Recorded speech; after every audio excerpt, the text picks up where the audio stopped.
దినవృత్తాంతములు గ్రంథము 7వ అధ్యాయం. 2వ దినవృత్తాంతములు 7వ అధ్యాయము 14వ వాక్యాన్ని చదువుదాం.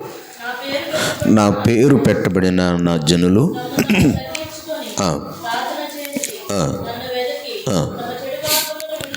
తమ చెడు మార్గములను విడిచిన ఎడల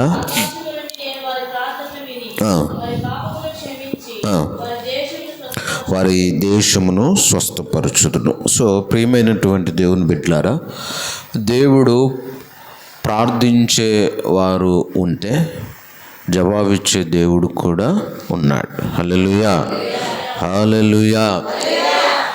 సో ప్రార్థించేవాడు అది ప్రార్థన వినేవాడు, జవాబిచ్చేవాడు కొనకట్ల నిద్రపోట్ల. సో మనము ప్రార్థన చేయగలిగితే జవాబిచ్చే దేవుడు మన పక్షమున ఉన్నాడు. ఈ విషయాన్ని మనం గుర్తుపెట్టుకోవాలి. సో ఇక్కడ దేవుడు సొలొమోనుకి ప్రత్యక్షమై ఒక మాటను చెప్తున్నాడు. 12వ వచనంలో, నేను నీ విన్నపములు అంగీకరించి ఈ స్థలమునకు నాకు బలులు అర్పించు మందిరముగా కోరుకుంటుని. వాన కురియకుండా నేను ఆకాశమును మూసివేసినప్పుడే కానీ, దేశమును నాశనము చేయుటకు మిడతలకు సెలవిచ్చినప్పుడే కానీ, నా జనుల మీదికి తెగులు రప్పించినప్పుడే కానీ. మీరు గమనించాలి, దేవుడు ఎట్లాంటి కృప కలిగినటువంటి దేవుడు అంటే, ఆయన కోపించుచూనే వాత్సల్యమును చూపించేటువంటి దేవుడు. హల్లెలూయా. శిక్షను చెప్తున్నాడు. శిక్షనులోంచి తప్పించబడాలి అంటే, తెగులులోంచి తప్పించబడాలి అంటే మార్గాన్ని కూడా దేవుడే చెప్తున్నాడు. సో ఇక్కడ ఏమంటున్నాడంటే, సొలొమోనుకు ప్రత్యక్షమై, నేను ఈ మందిరాన్ని విన్నపములు అంగీకరించు మందిరం. హల్లెలూయా. ఈ స్థలము ఏంటిదంటే విన్నపాలు, నీ బాధ, నీ కష్టము, నీ కన్నీరు, వాటిని అంగీకరించే స్థలముగా, బలులు అర్పించు స్థలముగా నేను కోరుకున్నాను. అయితే వాన కురియకుండా నాశనము చేయుటకు మిడతలు కానీ, జనుల మీదకి నేను తెగులే ఎప్పుడైనా నేను రప్పిస్తే, వాళ్ళు మోకరించి ప్రార్థన చేస్తే నేను వారి ప్రార్థనని ఆలకించి వారి దేశమును నేను స్వస్థపరుస్తాను అంటున్నాడు. హల్లెలూయా. అసలు ఎంత కృపగలిగిన దేవుడో మనం చెప్పలేం. సో ఇక్కడ మీరు 13వ వచనాన్ని మళ్ళీ చదువుదాం. ఒకరు చదువుతారా? వాన కురియకుండా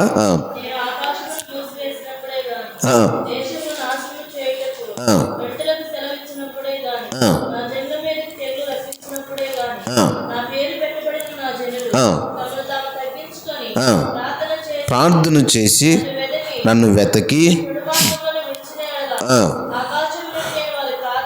విని క్షమించి వారి దేశమును నేను స్వస్థపరుస్తాను. హల్లెలూయా.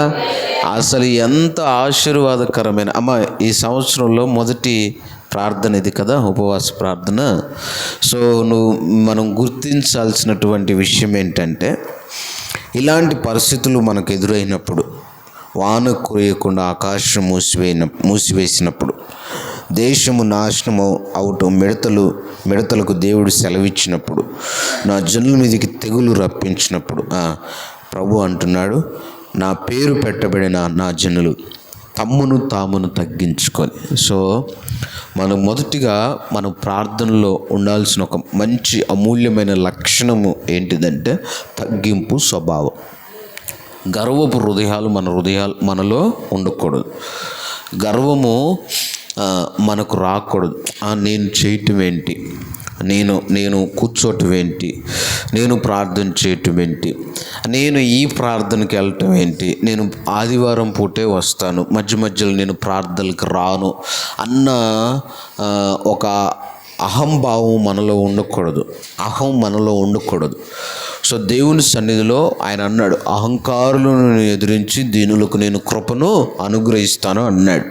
సో కాబట్టి ప్రియమైనటువంటి దేవుని బిడ్డలారా, మనము దేవుని సన్నిధిలో ఆయన పేరు పెట్టబడిన ప్రజలముగా మనం ఏం చేయాలంటే తగ్గించుకోవాలి. ప్రార్థనలో నువ్వు తగ్గించుకోవాలి. సో నువ్వు నేర్చుకోవాలి ప్రార్థన, తగ్గించుకోవాలి. నేను తగ్గించుకొని ప్రార్థన చేసి నన్ను వెతకి చెడు మార్గాలు విడిచిపెట్టాలి. సో మీరు గమనించాలి, మొట్టమొదటిగా ఇలాంటి పరిస్థితులు మన జీవితంలో ఎదురైనప్పుడు, అంటే నీ జీవితంలో కొన్ని పరిస్థితులు, కొన్ని తెగుళ్ళు, కొన్ని రోగాలు, కొన్ని బలహీనతలు, కొన్ని అసమాధానాలు, కొన్ని వ్యతిరేకతలు, సో నీవు చేయాలనుకున్నవి దానికి వ్యతిరేకంగా ఇలాంటివి జరిగినప్పుడు నువ్వు చేయాల్సింది ఏంటిది? సమాధానం కొరకు, వాటి కొరకు, వీటి కొరకు, దీని నుంచి ఎవడు తప్పిస్తాడో దీని కొరకు కాదు వెతకటం. నువ్వేం చేయాలంటే దేవుని పేరు పెట్టబడిన ప్రజలముగా మనం తగ్గించుకోవాలి. సో ఎందుకు ఇలా జరుగుతుంది, ఏంటి ప్రాబ్లం, ఏంటి సమస్య, ఏంటి, ఎక్కడ ఈ పరిస్థితుల్లోంచి నేను విడుదల పొందుకోగలను అని దేవుని మందిరంలో సన్నిధిలో కూర్చొని మోకరించి నిన్ను నువ్వు తగ్గించుకోవాలి. ప్రవ్వా అల్పుణ్ణి, అయోగ్యుణ్ణి తగ్గించుకోవాలి దేవుని దగ్గర. సో తగ్గి అంటే మరి మనం నటించటం కాదు. కొంతమంది నటిస్తారు, కొంతమంది వినయముగా ఉండటానికి నటిస్తారు, నేను తగ్గించుకున్నట్టుగా నటిస్తారు, ప్రేమించినట్లుగా నటిస్తారు, ఏదో మన మీద ఏదో అపారమైన ప్రేమ ఉన్నట్టుగా నటిస్తారు. దేవుని దగ్గర నటించకూడదు. దేవుని దగ్గర జెన్యూన్గా ఉండాలి, దేవుని దగ్గర నిజాయితీగా ఉండాలి, దేవుని దగ్గర నీ స్వచ్ఛమైనటువంటి ఆ యొక్క ఆత్మీయతను ప్రభుకి చూపించాలి. సో వచ్చినప్పుడు చేసి ఇట్లాంటివి కాదు. సో ఇక్కడ వాక్యం తగ్గించుకోవాలి. మొట్టమొదటిది తగ్గించుకొని ఏం చేయాలి? ప్రార్థన చేయాలి. ప్రార్థన చేసి నువ్వేం చేయాలంటే ప్రభువుని వెతకాలి.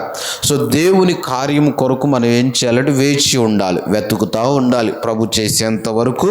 మరి ఇక్కడ చాలా ఉన్నాయి. సో తగ్గించుకోవాలి, ప్రార్థన చేయాలి, ప్రభుని వెతకాలి, తర్వాత చెడు మార్గములు విడిచిపెట్టాలి. హల్లెలూయా. సో చూడండి, ప్రార్థించే వాళ్ళు మనం తగ్గించుకుంటున్నామా? చెడు మార్గాలు ప్రార్థన చేస్తూ ఉన్నాము, మనం తగ్గించుకుంటున్నామా? లేదు. సో మనము తగ్గించుకుంటున్నాం అనుకోండి, ప్రార్థన చేస్తున్నామా? లేదు. సో ఒకటి ఉంటే ఒకటి లేదు, ఒకటి ఉంటే ఒకటి లేదు మన జీవితాలలో. సో వాక్యము ఏమి చెప్తుందో, ఏది చెయ్యమంటుందో, ఎలాగ మన పితరులు దేవుని యొక్క కార్యాలు చూశాడో, ఏమి చేస్తే దేవుడు స్పందించాడో మనం చూడాలి. సో ప్రతిదానికి దేవుడు స్పందించడు. నువ్వు మన ఆత్మీయ జీవితం సరిగ్గా లేకుండా మనం ప్రార్థన చేసి కార్యాలు చూడగలుగుతాము, దేవుడు చేయలేదు, దేవుడు ఇవ్వలేదు, దేవుడు నాకు ఎక్కడ చేశాడు అని మనం నిందలు వేయటం కాదు. వాక్యం ఏమంటుందంటే నువ్వు తగ్గించుకోవాలి, తమను తాము తగ్గించుకోవాలి, ప్రార్థన చేయాలి, ప్రభువుని వెతకాలి, చెడు మార్గములు విడిచిన ఎడలా. సో ఆకాశం నుండి దేవుడు ఒక మాట చెప్తున్నాడు సేవకుడితో, నాయనా ఒకవేళ మిడతలు వచ్చినా, దేశం నాశనం చేసి మిడతలు వచ్చినా, వాళ్ళ మీదకి తెగులు వచ్చినా, వాళ్ళ మీదకి ఇంకేదన్నా వచ్చినా, వాన కురవకుండా ఆకాశమును మూసివేసిన అలాంటి టయాలలో దిగులు పడొద్దు, భయపడొద్దు, మోకరించి ప్రార్థన చేశా. మీరు అలాగ చేసిన ఎడల ఏమవుతుంది? ఆకాశం నుండి వారి ప్రార్థన నేను విని వారి పాపములను క్షమించి వారి దేశం నేను స్వస్థపరుస్తాను అంటున్నాడు. హల్లెలూయా. చెప్దాం బిగ్గరగా, హల్లెలూయా. ప్రార్థన నువ్వేం చేసుకోవాలంటే తగ్గించుకోవాలి. ప్రార్థనలో మనం తగ్గించుకొని ఇంకా చెప్తున్నాను, ఇవన్నీ మీరు గుర్తుపెట్టుకోండి. తగ్గించుకోవాలి, ప్రార్థన చేయాలి, వెతకాలి, చెడు మార్గములను విడిచిపెట్టాలి. అప్పుడు ఆకాశం నుండి వారి ప్రార్థనలు దేవుడు వాళ్ళకి తెగులు వచ్చింది, అయ్యా నేను చెడు మార్గములను విడిచిపెట్టకుండా నువ్వు ప్రార్థన చేస్తే దేవుడు విడుదల ఇవ్వడు.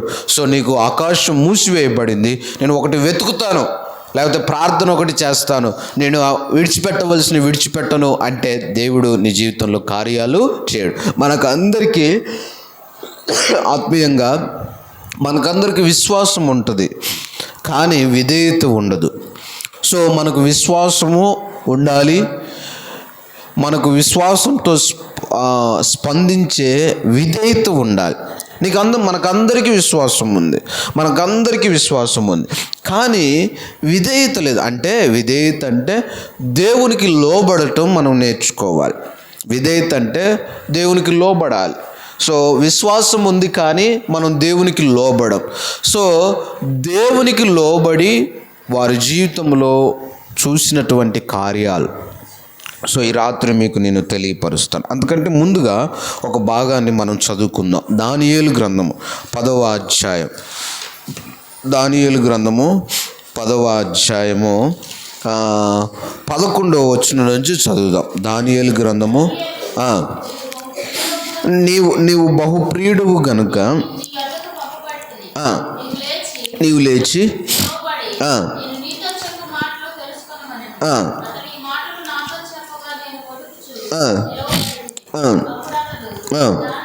దానియేలు భయపడకుము,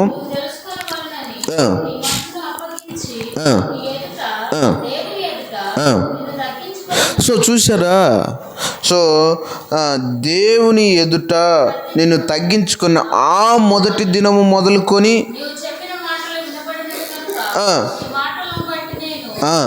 హల్లెలూయా చెబుదాం బిగ్గరగా, హల్లెలూయా హల్లెలూయా. దానియేలు చేసిన ప్రార్థనను బట్టి సో ఇక్కడ మీరు కొన్ని విషయాలు ఇక్కడ గమనించాలి. ఏంటి అంటే దానియేలు ప్రార్థనలో ఉన్నాడు. సో ప్రార్థనలో ఉన్నప్పుడు ఇక్కడ మీరు గమనించాల్సినటువంటి విషయం ఏంటంటే, ఎప్పుడైతే మనం మోకరించి మనం ప్రార్థన చేస్తామో దేవుడు అప్పుడే మనకు జవాబును ఇస్తాడు. జవాబును ఇచ్చాడు కూడా, హల్లెలూయా. అయితే ఇక్కడ 11వ వచనం, దానియేలు నువ్వు బహుప్రియుడవు గనుక నీ యొద్దకు నేను పంపబడి తిని. సో చూసారా, నువ్వు బహుప్రియుడవు గనుక నీ యొద్దకు నేను పంపబడితే. సో మనమందరము మనుషులకు ప్రేమైన వాళ్ళుగా కనపడతాం, మనుషులకు మెచ్చుకునే విధముగా కనపడతాం. మనుషుడు నన్ను చూసి అన్న భలే అక్క, నువ్వు అమ్మ నువ్వు భలే ఉన్నావు అంటే ఇష్టం, వాళ్ళ మీద మనకు ఇష్టము కలిగే విధముగా, ఇష్టము పెరిగే విధముగా, ప్రియులముగా మనం నడుచుకుంటాం. సో దానియేలు మనుషుల దృష్టికి ప్రియుడుగా లేడు, దానియేలు దేవుని దృష్టికి ప్రియుడుగా ఉన్నాడు. హల్లెలూయా. సో మీరు ఎప్పుడైనా మనం గుర్తుపెట్టుకోవాలి, మనం జ్ఞాపకం ఉంచుకోవాలి.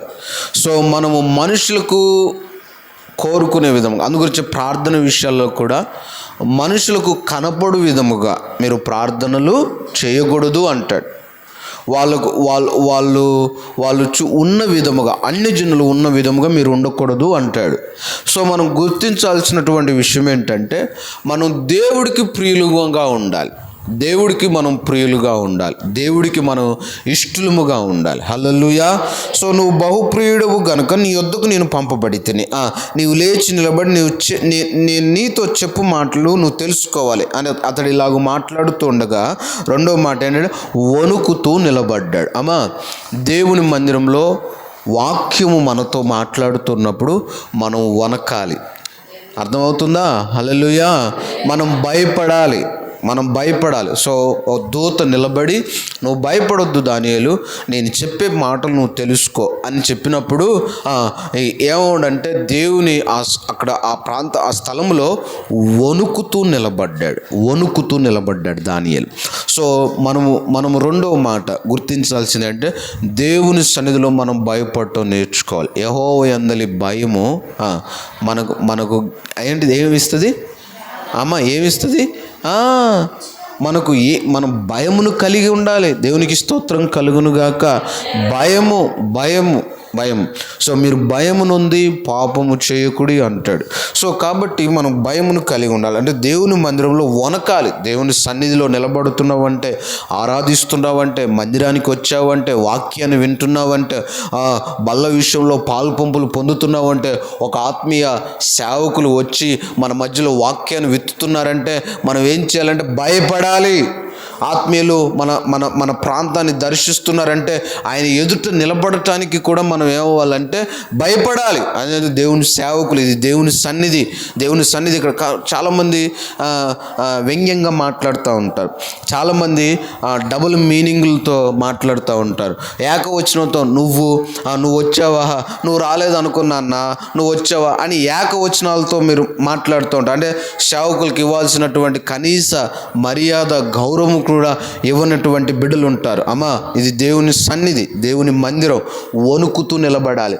ఏం మాట్లాడతాడా సేవకుడు, ఏమి ఎత్తుతాడా, ఈ రాత్రి మనకు దేవుడు ఏం తెలియపరుస్తాడా అనే విషయాలు మనము గుర్తించాలి. వణుకుతూ నేను నిలబడితేనే అప్పుడు అతడు, దానియేలు నువ్వు భయపడొద్దు, నీవు తెలుసుకున్న వలనని నీ మనస్సును అప్పగించి. హల్లెలూయా చెబుదాం బిగ్గరగా, హల్లెలూయా. మనం ప్రార్థనలో మన మనసును దేవుడికి అప్పగించాలి. అర్థమవుతుందా? ప్రభువా, నాకు ఇలాగా చేయాలనిపిస్తుంది, నాకు సహాయం చేయి. ఇంకా దేవుడు అక్కడ చేసేది ఏముంది? నీకు అనిపించింది నువ్వు చేసుకో. అర్థమవుతుందా? అన్నాడు సామెతల్లో, నీ ప్రవర్తన అంతటి మీద ఆయన అధికారమునకు నువ్వు ఏం చేయాలి? ఒప్పుకోవాలి, అప్పగించుకోవాలి. నీ మనసును ఆయనకి ఏం చేయాలి? అప్పగించుకో. నాకు ఇది చెయ్యాలనిపిస్తుంది, నాకు ఇది ఇటు వెళ్ళాలనిపిస్తుంది, నాకు ఇది మొదలు పెట్టాలనిపిస్తుంది, లేకపోతే అది నాకు తినాలనిపిస్తుంది, అన్నీ నీకు అనిపించినాయి కదా. ఇంకా అక్కడ దేవుడు సహాయం చేసేది ఏముంది? దేవుడు నీకు చెప్పేది ఏముంది? ప్రార్థనలు ఎప్పుడైనా ప్రభువా, మనం ప్రభు చిత్తానికి మన మనసుని ఏం చేసుకోవాలంటే అప్పగించుకోవాలి. ప్రభువా, ఏం చేయమంటావు, నువ్వు ఎలా వెళ్ళమంటావు, నువ్వు చెప్పిన దాని ప్రకారంగా నేను వెళ్తాను, నువ్వు వెళ్ళమన్నప్పుడు వెళ్తాను, నువ్వు చేయమన్నప్పుడు చేస్తాను, నువ్వు ఆరంభించమన్నప్పుడు ఆరంభిస్తాను. ఏది ప్రభు నీ మనసు అంటే, నీ మనసును ప్రార్థనలో మన మనసును ఆయనకి ఏం చేసుకోవాలంటే అప్పగించుకోవాలి. హల్లెలూయా. సో నీ మనసు మారకపోతే, మన మనసు మనం ప్రభుకి అప్పగించుకోకపోతే, మన హృదయాన్ని మనం ప్రభుకి అప్పగించుకోకపోతే, మన ప్రార్థన తలంపులు వేరు, మన ప్రార్థన విధానాలు వేరు, మనం ఏం చేస్తాం మనకి తెలియదు. ఇక్కడ ఇక మన ప్రార్థన అవసరతలన్నీ ఎట్లా ఉంటాయంటే మనకు సంబంధించినవే ఉంటాయి. ఎప్పుడైతే నీ మనసును దేవుడికి అప్పగించావో మన ప్రార్థన విధానము మారుతుంది. హల్లెలూయా. మన క్రమశిక్షణ విధానము మారుతుంది. హల్లెలూయా. మన మందిరంలో దేవుని యొక్క ఆత్మీయతలు ఎదుగుదలలో విధానాలు మారుతాయి మనకు. దేవునికి స్తోత్రం కలుగును గాక. హల్లెలూయా. నీ మనస్సును అప్పగించావు, నీ మనస్సును అప్పగించి దేవుని ఎదుట నుండి నిన్ను తగ్గించుకొనిన ఆ మొదటి దినము. మీకు అర్థమవుతుందా? ఏ మొదటి దినము? తగ్గించుకొనిన మొదటి దినం. మన వ్యక్తిగత జీవితాల్లో మనం తగ్గించుకోనంత కాలం, మనము దేవుని సన్నిధిలో మనల్ని ఖాళీ చేసుకున్నంత కాలము మన దేవుని యొక్క ఆశీర్వాదాలు మనము చూడలేం. సో ఆ మొదటి దినం, ఏ మొదటి దినం? దేవుని ఎదుట నిన్ను తగ్గించుకున్న ఆ మొదటి దినము మొదలుకొని నీవు చెప్పిన మాటలు నాకు వినపడి ఉన్నా, నీ మాటలను బట్టి నేను ఇక్కడికి వచ్చా. ఏమి చెప్తే పంపించావు దూతని? ఏ మాటలు చెప్తే పంపించావు? బూతులు మాట్లాడితే పంపించాడంటారా దేవుడు? లేకపోతే పోస్కోలు కబుర్లు చెప్తుంటే దేవుని దూత వచ్చిందా? ఏ మాటలు మాట్లాడుతుంటే నీ మాటలను బట్టి ఇక్కడికి వచ్చాను? మీకు అర్థమవుతుందా? దేవుని సన్నిధిలో ఒక ఆత్మీయమైన ఒక అదృశ్యమైన ఒక హస్తము మనల్ని తాకుతూ మనల్ని నడిపించాలి అంటే మన స్పందన, మన మాట విధానము, మన ప్రవర్తన విధానం ఎలా ఉండాలి? నువ్వు తగ్గించుకున్న మొదటి దినం నుండి నువ్వు ఇన్ని సంవత్సరాలు దేవుని మందిరంలో కొనసాగించవచ్చు. నువ్వు 20 సంవత్సరాలు, ఉదాహరణకి 25 సంవత్సరాల నుంచి నువ్వు దేవుని యొక్క విశ్వాసిగా కొనసాగించవచ్చు. నువ్వు ఎప్పుడైతే తగ్గించుకుంటావో, నువ్వు ఎన్ని సంవత్సరాలైనా నువ్వు ఎప్పుడైతే తగ్గించుకుంటావో అప్పుడే నీ కార్యం ఆరంభం అవుతుంది. హల్లెలూయా. అప్పుడే నీ కార్యం ఆరంభం, అప్పుడే నీ జీవితంలో అద్భుతము ఆరంభం. ఆ మొదటి దినం, ఏ మొదటి దినం? తగ్గించుకున్న మొదటి దినం. అప్పుడు నేను ఏం చేశాను? ఆ తగ్గించుకున్న మొదటి దినమున మొదలుకొని నీవు చెప్పిన మాటలు వినపడినవి గనుక నీ మాటను బట్టి ఇక్కడికి నేను వచ్చి తిని, నీ మాటలను బట్టి నేను ఇక్కడికి వచ్చి తిని. హల్లెలూయా. నీ మాటలను బట్టి 21 రోజులు ఉపవాస ప్రార్థనలో ఉన్నాడు. సో నన్ను ఈ ఈ యొక్క అధిపతులు, పారసీకుల రాజ్యాధిపతులు ఈ 21 దినములు నన్ను ఏం చేస్తూ ఉన్నాయి, ఎదిరిస్తూ ఉన్నాయి. అయితే ఎప్పుడు ప్రారంభము, ఎప్పుడు దానియేలు ప్రార్థనకి జవాబు వచ్చింది? మొదటి దినంలోనే తగ్గించుకొని ప్రార్థన చేశాడు. సో మనసును అప్పగించుకున్నాడు, దేవుని మందిరంలో నిలబడ్డాడు, వణుకుతున్నాడు. హల్లెలూయా. సో దేవునికి బహుప్రియుడుగా ఉన్నాడు. కాబట్టి దేవుని యొక్క ఆశీర్వాదాలు దానియేలు దగ్గరికి పరుగెత్తుకుంటూ వచ్చాయి. అమ్మా, మన ప్రార్థనలో మన మనసును దేవుడికి మన మనసుతో ఎప్పుడు మనం ప్రార్థన చేయొద్దు. మనకు రాదు. మన మనసుతో ప్రార్థన చేస్తే మన మనసులో ఉన్న కోరికలే, నీ హృదయంలో ఉన్న కోరికలే దేవుని దగ్గర పెడతావు, కానీ హృదయ భారాలు నువ్వు పంచుకోవు దేవుడితో. ఎప్పుడు ప్రభా ఇల్లు ఒకటి కింద కట్టాను ప్రభా, పైన కట్టాలి, ఆ పైన కట్టాలి, దాంట్లో అది ఎప్పుడు నీ మనసులో ఉన్న కోరికలే. ప్రభా ఇంతమంది వస్తే ఇంతమందికి నేను ఏర్పాట్లు చేయాలి, సేవకుడు ఆయన కుదిరినప్పుడు కాదు, నాకు కుదిరినప్పుడు ఆయన రావాలి, ఇయే నీ మనసులో కోరికలు. అయ్యో అదే రోజు కావాలి, వేరే రోజు అదే రోజు కావాలి అంటే ఇవన్నీ నీ కోరికలు. ఎప్పుడైతే నీ మనసును ఆయనకు అప్పగిస్తావో అప్పుడు నీ జీవన విధానము మారిపోయిద్ది. హల్లెలూయా.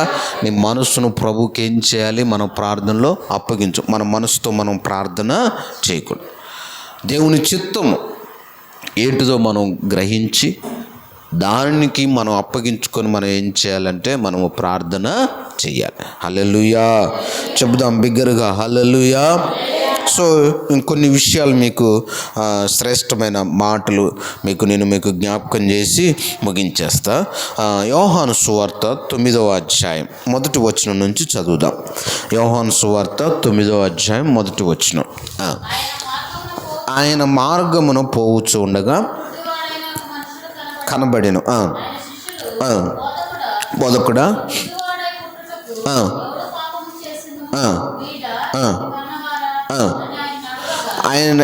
ఆయనను ఏం చేశారంటే అడిగారు. సో ఇక్కడ మీరు గుర్తించాల్సినటువంటి విషయం ఏంటంటే విశ్వాసము, దానికి వెంటనే మనం ఏం చేయాలి అంటే లోబడాలి.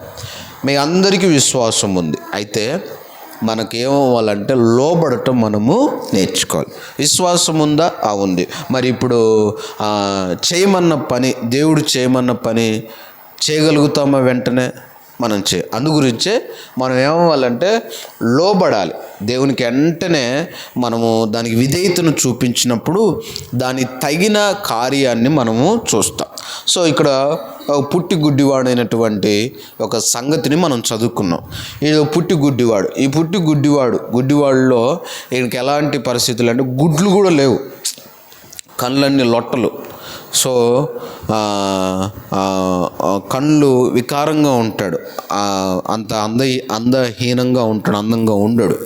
సో ఇప్పుడు వెంటనే ఒక మార్గమున బయలుదేరి శిష్యులందరూ వెళ్తూ ఉన్నప్పుడు ఏంటంటే చాలామంది అక్కడ చూసిన వాళ్ళలో శిష్యులు కూడా చూసి వాళ్ళతో ఒక మాట అన్నాడు ప్రభుతో, ప్రభువా వీడు గుడ్డివాడిగా పుట్టుటకు ఎవరు పాపం వీడా లేకపోతే వీరి కన్నవాడా అని ఆయనను అడిగారు.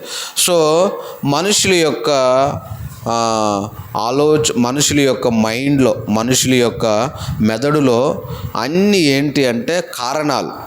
ఎందుకు ఇలా జరిగింది, దేనికి జరిగింది, ఎందుకు వారికి ఎట్లా అయింది, ఎందుకు వీళ్ళకి ఎట్లా అయింది, ఎందుకు ఇలా జరగలేదు, ఎందుకు అలా జరిగింది, ఎందుకు ఎట్లా అరే ఎందుకు ఈయన కాలు ఇరిగింది, ఇంకో కాలు ఎందుకు ఇరగలేదు, ఈ కాలే ఎందుకు ఇరిగింది, ఎందుకు ఇటువైపే పడ్డాడు, ఎందుకు అటువైపు పడలేదు, ఎందుకు పైనే పడింది, ఎందుకు కింద పడలేదు, ఇలాంటి అన్ని కారణాలు మైండ్లో ప్రతి ఒక్క వ్యక్తిలో మైండ్లో కారణాలు రన్ అవుతూ ఉంటాయి. ఇప్పుడు గుడ్డివాడిగా పుడితే నీకేంటి, ఎవరు పాపం చేస్తే నీకేంటి, ఎవరు వీడు చేస్తే నీకేంటి, వీళ్ళు కన్నవాళ్ళు చేస్తే నీకెందుకు, మనకెందుకు, మనకు ఒకవేళ చెయ్యాలి అనుకుంటే, ఉండాలి అనుకుంటే ఏదన్నా సహాయం చేయగానే కారణాలు ఎతకటం దేనికి? ఇప్పుడు ఓ భిక్షగాడు వచ్చాడు అనుకోండి మన ఎదుటికి, అరే నువ్వు ఎందుకు బిచ్చోడు అయ్యో, బుద్ధి లేదా, నువ్వెందుకు ఇలా అయిపోయావు, దేనికి ఇలా అయిపోయావు, ఆ బట్టలు ఏంది, అలా ఏంది, నువ్వు ఇట్లా రోడ్ల మీద దిమ్మర్లు ఇట్లా తిరగటానికి ఏంట్రా కారణం అని చెప్పి నువ్వు వాడిని క్వశ్చన్ల మీద క్వశ్చన్ వేసావు అనుకో, ఎలా ఉంటుంది నీకెందుకు, వాడు ఎలా అయిపోతే మనకెందుకు. అంటే నేను అనేది ఏంటంటే వాడు ఏదో పరిస్థితులలో ఉంటారు. కొంతమంది భయంకరమైనటువంటి డిప్రెషన్లో ఉండి ఆ మెంటల్లోనికి వెళ్ళిపోతారు. కొంతమంది వాళ్ళ కారణాలు ఏదైనా ఉంటాయి. సో నీ చేతనైతే సహాయం చేయి, లేకపోతే మెలగాకుంటుండు, అంతేకాని కారణాలు ఎతుకుతాం మనం. సో ఇప్పుడు ఇక్కడ నేనేమంటానంటే విశ్వాసము విధేయత. సో దేవుని సన్నిధిలో మనము ప్రార్థించేటప్పుడు వెంటనే దేవుని మాటకు మనం లోబడటం మనం నేర్చుకోవాలి. ఇంకా ఇప్పుడు యేసు అన్నాడు, వీడైనను వీని కన్నవారైనను పాపము చేయలేదు. ఇప్పుడు మరి ఎందుకు వచ్చింది అట్లాగా అంటే దేవుని క్రియలు వీని యందు ప్రత్యక్షపరచబడుటకే వీడు గుడ్డివాడిగా పుట్టాడు అని చెప్పాడు. పగలున్నంత వరకు నన్ను పంపిన వాని క్రియలు మనము చేయుచున్న వలన రాత్రి వచ్చుచున్నది, అప్పుడు ఎవడు పని చేయలేడు. నేను లోకంలో ఉన్నప్పుడు లోకమునకు వెలుగునని చెప్పాడు. ఆయన ఇట్లు చెప్పి ఏం చేశాడంటే నేల మీద ఉమ్మి వేసి ఉమ్ముతో బురద చేసి వాని కనుల మీద ఆ బురదను పూసి నీవు సిలోవు కోనేటికి వెళ్ళి అందులో కడుక్కోనుమని చెప్పాను. ఆ సిలోయిల్ అను మాటకు పంపబడిన వాడని అర్థం. వాడు వెళ్ళి కడుక్కొని చూపు గలవాడై వచ్చాను. హల్లెలూయా చెబుదాం బిగ్గరగా, హల్లెలూయా. సో మీరు మీరు మీరు మీరు గుర్తించాల్సినటువంటి హల్లెలూయా చెప్దాం బిగ్గరగా, హల్లెలూయా. సో ఇప్పుడు దేవుడు ఏం చెప్పాడు అంటే, ఇప్పుడు ఆయన ఇవన్నీ మాట్లాడుతూ నేల మీద ఉమ్ము వేసి ఆ ఉమ్ముతో బురద చేసి వాని కన్నుల మీద ఆ బురదను పూసాడు. ఇప్పుడు చెప్దాం ఒక మాట, ఉమ్ము ఎవరైనా ఇష్టపడతారా?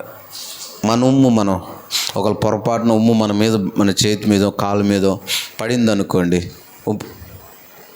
మనం ఇష్టపడతామా ఉమ్మును?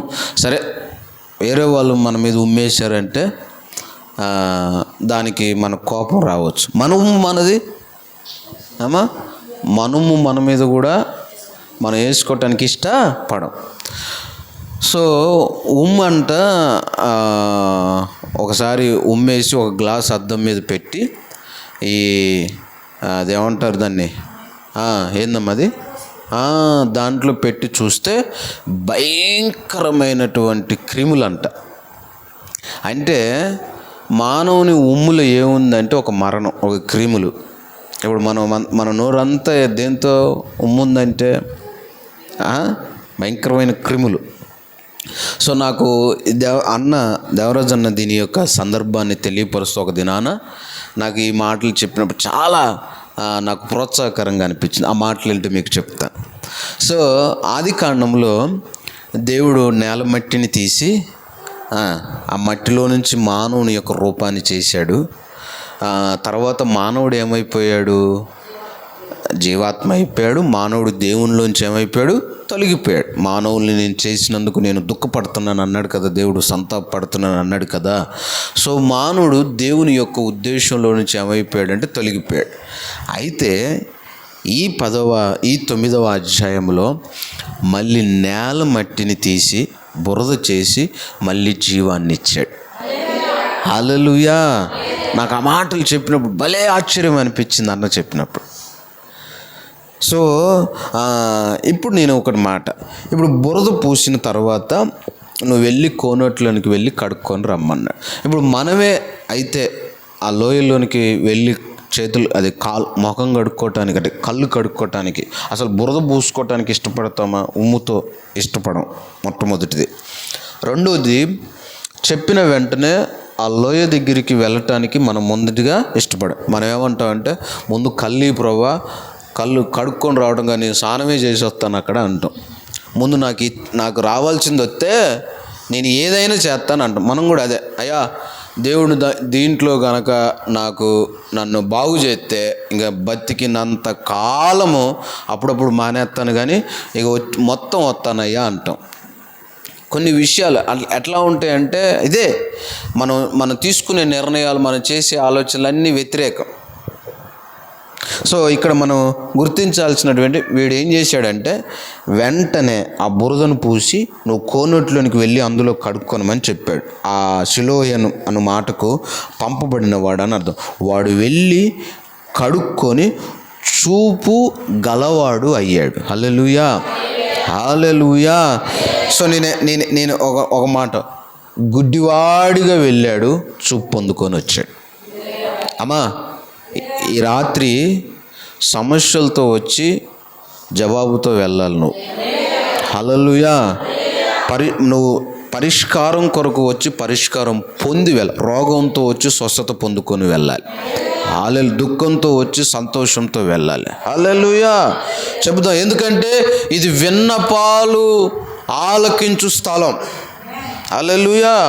ప్రార్థన ఆలకించు స్థలం ఇది. ఎలాంటి పరిస్థితులు ఎదురైనా ప్రార్థన. సో దేవుని సన్నిధిలో వీడు వెంటనే ఆ మాటకు లోబడ్డాడు. సో మనమైతే ముందుగా అది బురద పూసుకోవటానికి ఇష్టపడే వాళ్ళం కాదు. సిలో లోయలోనికి వెళ్ళటానికి అది ఎంత దూరం ఉందో, మరి ఎక్కడికి వెళ్ళాలో ఏంటో మనం అక్కడికి వెళ్ళి కడుక్కునే వాళ్ళం కాదు. ముందు నా కళ్ళు ప్రభు వెళ్ళే వాళ్ళం అనేవాళ్ళం. అంటే రకరకాలమైన మానవుని రీతిలో వచ్చిన ఆలోచనలన్నీ వస్తాయి. అరే నాయన, విశ్వాసం ఉంది కానీ విధేయత లేదు, విశ్వాసం ఉంది లోబడే మనస్సు మనకులో లేదు. అందు గురించి వాక్యం ఏం చెప్తుందంటే, ఎప్పుడైతే వీడు లోపలికి వెళ్ళి ఒక గుడ్డివాడిగా బురద పూసుకొని వెళ్ళాడో కనుల మీద, అక్కడికి వెళ్ళి కడుక్కొని, నువ్వు వెళ్ళి కడుక్కో అన్నాడు. దేవుడు చెప్పినట్లుగా వీడు వెళ్ళి కడుక్కున్నాడు. వెంటనే చూపు గలవాడై వచ్చాడు. హల్లెలూయా. చెబుదాం బిగ్గరగా, హల్లెలూయా. కాబట్టి పొరుగువారును వాడు భిక్షకుడని అంతకుముందు చూచిన వారు, వీడు కూర్చుండి భిక్షం ఎత్తుకున్నవాడు కాడా అని వీడే అని కొందరు, వీడు కాదని వీని పోలి ఉన్నాడు మరొకడని కొందరని, వాడైతే నేనే అనేను. దేవునికి మహిమ కలుగును గాక. హల్లెలూయా. వాడైతే నేనే.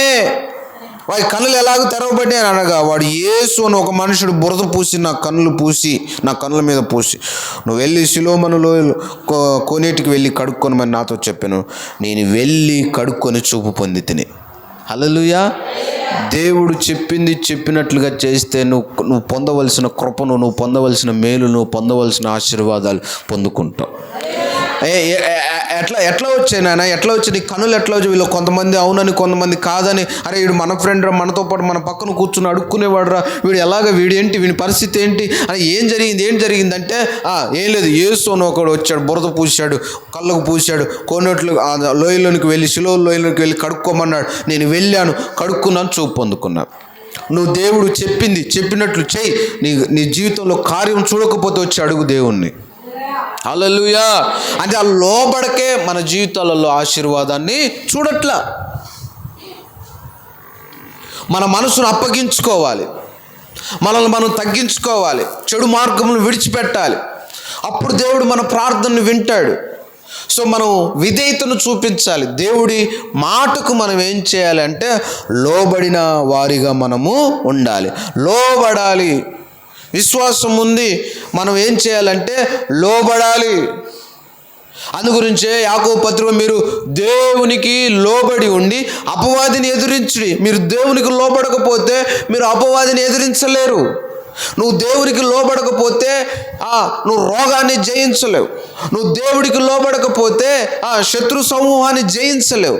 నువ్వు దేవుడికి లోబడకపోతే నువ్వు ఉన్న పరిస్థితుల్లో నుంచి నువ్వు జయాన్ని చూడలేవు. నువ్వు దేవుడికి లోబడకపోతే నువ్వు సమస్యకు నీ పరిష్కారాన్ని నువ్వు తెలుసుకోలేవు, నీకు రాదు. నువ్వు దేవునికి లోబడినప్పుడే దేవుని కార్యాలు నీ జీవితంలో చూస్తాం. హల్లెలూయా. అందరూ కారణాలు చూస్తున్నారు, శిష్యులు అందరూ కారణాలు చూస్తున్నాడు, కానీ దేవుడు కారణాలు చూడట్లే, కార్యాన్ని చేస్తున్నాడు అక్కడ. హల్లెలూయా. అమ్మా నేనంట, నువ్వు ఎట్లాంటి మనం ఎట్లాంటి వాళ్ళమైనా కావచ్చు. దేవుడు నువ్వు అమ్మా ఇన్ని సంవత్సరాలు ఇట్టున్నావేంది, అన్ని సంవత్సరాలు అట్టున్నావేంది, కారణాలు చూడడు దేవుడు. నీ జీవితంలో కార్యం చేయటానికే నా దేవుడు చూస్తాడు. హల్లెలూయా. చెబుదాం బిగ్గరగా, హల్లెలూయా. లోబడాలి ప్రభువుకి, ప్రభు వాక్యానికి లోబడాలి, సంఘ సహవాసానికి లోబడాలి, ఆత్మీయులకు లోబడాలి, దైవజనులకు మనం లోబడి ఉండాలి. అప్పుడు దేవుడు మన జీవితంలో నూతనమైన కార్యాలు మనం చూస్తాం. హల్లెలూయా. చెబుదాం బిగ్గరగా, హల్లెలూయా. ఇంకొక మాట, 5వ అధ్యాయం, యోహాను సువార్తలోనే 5వ అధ్యాయం, యోహాను సువార్త 5వ అధ్యాయము 7వ వాక్యం నుంచి చదువుదాం. ఆ రోగి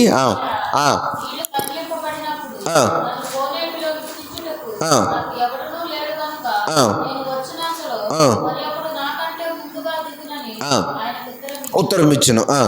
యేసు వెంటనే ఇప్పుడు వాడు దేవుడు చెప్పిన వెంటనే వాడు స్పందించకపోతే వాడికి స్వస్థత వచ్చేది కాదు. వెంటనే అయ్యా ఇంకా నాకు ఈ మాట్లాడేది వచ్చే నెల నుంచి దేవుడికి నేను తీర్మానం చేసుకుంటాను అయ్యా, ఇక వచ్చే నెల దాకా ఎందుకమ్మా, ఇప్పటి నుంచి మొదలు పెడితే ఏమన్నా అరిగిపోతావా, కరిగిపోతావా? ఈసారి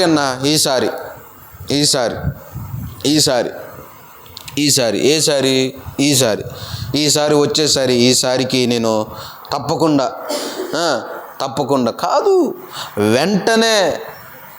వెంటనే స్పందించాలి. చూడండి, వాడు చెప్పాడు, వాని బాధను చెప్పుకున్నాడు. ప్రభువా, కోనేట్లో దించుటకు ఎవడు నా దగ్గర లేడు, వచ్చినంతలో మరి ఒకడు నాకంటే ముందుగా దిగిపోతున్నాడు అని ఉత్తరం ఇచ్చాడు. యేసు, నీవు లేచి పరుపెత్తుకొని నడుమని ఆయనతో అబ్బా ఏంటి ప్రభువా, నేనా పరుపెత్తుకోనా నడవటం, అవన్నీ ఆలోచించలా. వెంటనే ఏమయ్యాడు వాడు స్వస్థత నొంది తన పరుపును ఎత్తుకొని నడిచెను. దేవునికి స్తోత్రం కలుగునుగాక. మనం ఎప్పుడైతే దేవుడు చెప్పిన మాటకి మనం విధేయతను చూపిస్తామో అప్పుడు మన జీవితంలో మనం దేని కొరకైతే ఎదురు చూస్తున్నామో దానికి తగిన ఆశీర్వాదాలు మనం చూస్తాం. హల్లెలూయా. కార్యాన్ని మనం చూస్తాం. లోబడటం, మన పిల్లలను మనం దేవునికి లోబరచడం నేర్పించాలి. మనం దేవుడికి లోబడటం మనం నేర్చుకోవాలి. వాక్యానికి మనల్ని మనం లోపరుచుకోవటం మనం నేర్చుకోవాలి. వాక్యానికి విధేయతను చూపించడం, వాక్యానికి మన మనసును మనం ప్రార్థనలో మన మనసును దేవుడికి అప్పగించడం మనం నేర్చుకోవాలి. అప్పుడే మన జీవితంలో ఏం చూస్తామంటే నూతనమైన కార్యాలు మనం చూస్తాం. ఇంకొక మాట, లూకా సువార్త 5వ అధ్యాయం, లూకా సువార్త 5వ అధ్యాయము 4వ వచనాన్ని చదువుదాం. ఆయన బోధించుట చాలించిన తర్వాత నువ్వు దోణులకు నడిపించి నువ్వు చేపలు పట్టుటకు మీ వలలు వేయుడని సీమోనుతో చెప్పగా. ఇక్కడ మీరు గమనించాలి. సో ఆడ పరిస్థితులు ఎలా ఉన్నాయంటే మొదటి వచనం నుంచి మీరు గమనిస్తే జనసమూహం దేవుని వాక్యాన్ని వినటానికి ఆయన మీద పడుతూ ఉన్నారు. ఆయన గెన్నెసరేస్తూ సముద్ర తీరమున నిలిచి ఆ సరస్సు తీరమున 2 దోణెలను చూచాడు. హల్లెలూయా. చెబుదాం బిగ్గరగా, హల్లెలూయా. అందులో సీమోనుది ఒక దోణె. సో జాలరులు వాటిలో నుండి దిగి తమ వలలు ఏం చేస్తూ ఉన్నారంటే కడుక్కుంటూ ఉన్నారు. ఆ దోణిలు సీమోనుదైన ఒక దోణి ఎక్కి దరికి కొంచెము తోయమని అతన్ని అడిగి కూర్చుండి దోణిలో నుండి జనసమూహమునకు బోధిస్తూ ఉన్నాడు. దేవునికి స్తోత్రం కలుగునుగాక. హల్లెలూయా. సో మీరు గమనించాలి. సో అప్పటికే వీళ్ళు చేపలు పడక జాలరులు వాటిలో దిగి తమ వలలు ఏం చేస్తూ ఉన్నారంటే కడుక్కుంటూ ఉన్నారు. అంటే పని నుంచి బయటికి వచ్చి వలలు కడుక్కుంటూ ఉన్నారు. సో ఒక దోణిని పిలిచాడు. అది ఎవరిది? సీమోను దోణె. సో ఏమన్నాడంటే లోతునకు నడిపించు, నువ్వు అక్కడికి వెళ్ళి దాన్ని ముందుకు నడిపించి కూర్చుండి దాంట్లో నుంచి ఏం చేశాడంటే ప్రభువు బోధించడం మొదలుపెట్టాడు, వాక్యాన్ని బోధించాడు. సో వీళ్ళు కృంగుదలలో ఉన్నారు, రాత్రంతా ప్రయాసపడ్డారు, వలల్లో చేప ఒకటి పడలేదు. సో ఇంకా వేట అయిపోయింది, వలలు కడుక్కుంటూ ఉన్నారు. హల్లెలూయా. చెప్పాలి బిగ్గరగా హల్లెలూయా. వీళ్ళు వలలు కడుక్కుంటూ ఉన్నారు. సో ఈ వలలు కడుక్కుంటూ ఉన్నప్పుడు ప్రభు అక్కడికి వచ్చాడు, వాళ్ళని చూచి ఒక దోణిని తీసుకొని రమ్మని ఆ దోణిలో కూర్చొని లోపలికి నడిపించి జనసమూహానికి ఆ రోజున మీటింగ్ స్టేజ్ ఏంటిదంటే సీమోన్ పేతురు యొక్క దోణె. ఓకే, ఆ దోణిలో కూర్చుండి వాక్యాన్ని చెప్పాడు. వాక్యాన్ని బోధించుట చాలించిన తర్వాత 4వ వచనంలో బోధించుట చాలించిన తర్వాత నేనేమంటానంటే ప్రభు వాక్యంలో విశ్వాసముతో వాళ్ళని నింపేశాడు. సో మనం ఎప్పుడైనా గుర్తుపెట్టుకోవాలి, వినుట వలన విశ్వాసము కలుగుతుంది. వినుట వలన అది దేవుని గురించిన మాట వలనే. హల్లెలూయా. నువ్వు ఏది పెడితే అది ఇంటే విశ్వాసం రాదు నీకు. ఏది పెడితే అది ఇంటే విశ్వాసము రాదు. దేవుని మాట వలన మనకు విశ్వాసం వస్తుంది. ఇప్పుడు ఎవరి మాటలు వినాలి? ఈ సీమోను అక్కడ ఉన్న జాలరులంతా అంటే యేసు మాటలు విన్నారు, బోధన విన్నారు, వాక్యాన్ని చెప్పాడు జనసమూహానికి. వాళ్ళతో పాటు ఇక్కడ కూర్చున్న వాక్యాన్ని చెప్తే ఆ బోధించుట చాలించిన తర్వాత ఇప్పుడు చెప్తున్నాడు, ఇట్లాగే దోణిని లోతునకు నడిపించి చేపల పట్టుకు మీ వలలు వేయడని సీమోనుతో చెప్పగా వెంటనే సీమోను అన్నాడు, సీమోను వెళ్ళినవాడా, రాత్రంతా మేము పడితిమి కానీ మాకేమీ దొరకలేదు. ఆయనను నీ మాట చొప్పున మేము వలలు వేస్తాం. ఎందుకు అంటే ఎప్పుడు పడతాయో ఎప్పుడు పడవో సీమోనికి తెలుసా, దేవుడికి తెలుసా? వృత్తిరీత్యా